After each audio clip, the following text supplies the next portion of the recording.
Hi, I'm Cheryl Jackson. The more we learn about the brain, the more we understand how experiences in early life actually shape and change the brain. As parents, we're responsible for much of our child's early brain development. So what can we do to optimize it?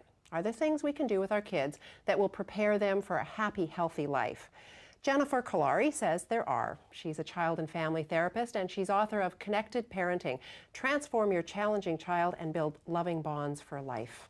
Hi, Jennifer. Hello, how are you? I'm good, thank you. Now, what do we know about how a child's brain responds to parents? Well, what we know is that the brain is very neuroplastic, which means it changes and it adapts to the environment that it finds itself in. We used to think that the brain you kind of grew it till the age of 5 and then you were stuck with it. And what we know now is that every time an experience changes, the brain adapts and the brain learns and the brain grows. So every time you connect with your child or give them new experiences or they have pleasant things that happen to them, the brain then specializes for positivity. If the brain is exposed to negative experiences chronically, it'll specialize for negativity.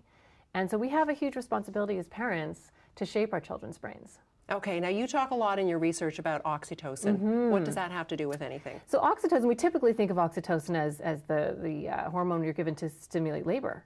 But it's so much more than that. It's actually known as the tend and befriend hormone. And it has a lot to do with human bonding. And it's also one of the building blocks for social cognition. It's what keeps us bonded together and caring about each other and trusting one another.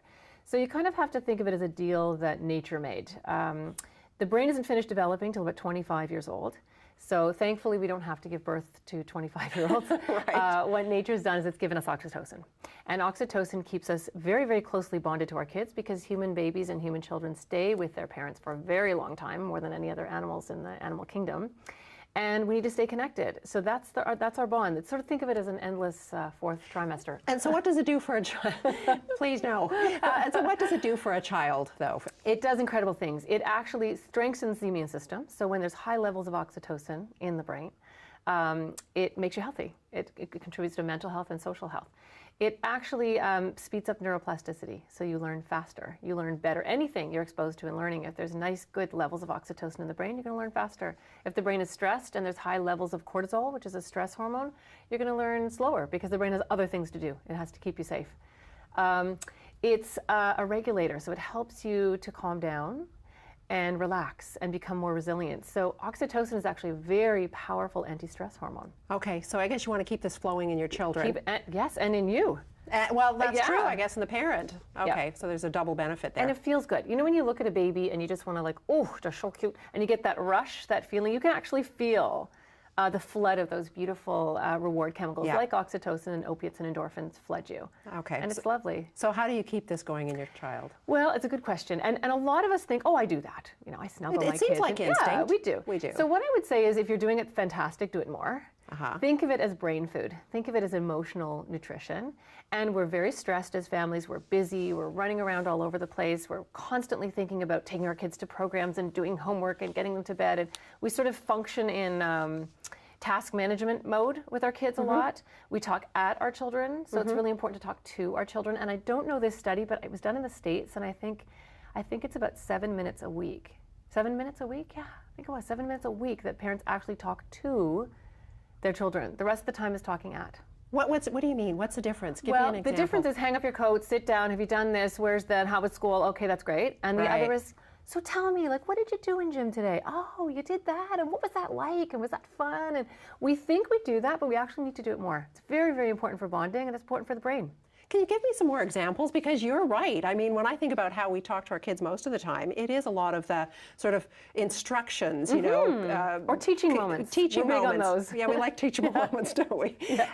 So how can you turn that around so it's not? The turning around is really taking a moment and stepping out of mom mode or parent mode and step into your child's shoes, step into their experience. So even when they're upset, let's say they've come home and something's happened at school or they didn't get an invitation to a birthday party or something's happened. Even in those moments, we think we're listening and we think we're engaged with them, but we're often not validating them. Oh, well, you know what? You got invited to someone else's party and that was okay. And this happens sometimes. And why don't we have so-and-so over and then you'll feel better. We move into that task management mode. Let's fix it. Let's solve it. Or let's cheerlead them out of it. And we're missing the point. What you need to do is sit there and say, oh, they were handing out invitations and you didn't get one. And what was that like for you?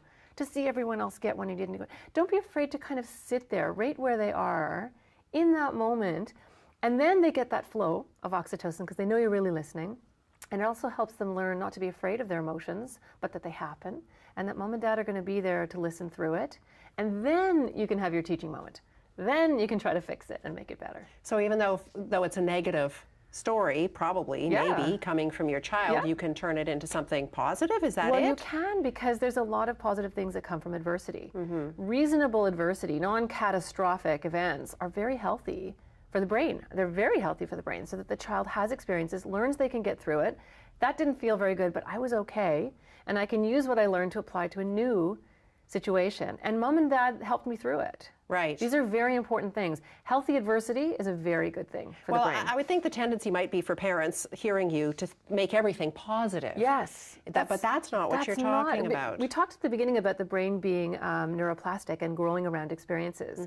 So if you never have any negative experiences, then your brain's not going to grow the software. It's not going to grow the hardware that it needs to actually handle emotional difficulties when they come. So when your ice cream falls on the floor, and when something happens that isn't such a big deal, they fall apart and they don't know how to handle it. And it's because we haven't let them. We haven't given them those opportunities. But that's hard for parents. It's so hard. But parents have to see it as important. It's so important because eventually you can't control the things that life throws at your child, and you want them to have the emotional backup to handle it. What happens if parents do go in and maybe don't quite understand what you're saying and fix everything and make it positive? You create a child that becomes very dependent on you, first of all, that sees their parent as someone who needs to solve their problems for them. And then as young adults, and what we're seeing in young adults is they're falling apart. They have poor emotional resilience, higher levels of anxiety, not being able to follow through on things, crying in the workplace. Like, you really see difficulty regulating. And of course, right through calling parents for help, and right through university, asking for help with assignments, call my professor and help me with this. And if you keep doing it, you're going to keep doing it. Yikes. Okay. Yeah.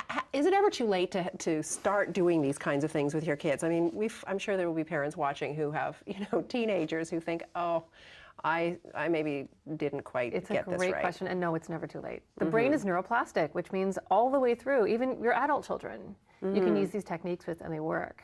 So it's never too late. You can always start listening. You just have to earn it. You just have to prove to your kids that you're there, and you can do it, and you can handle what they throw at you. And how do parents know if they're getting it right?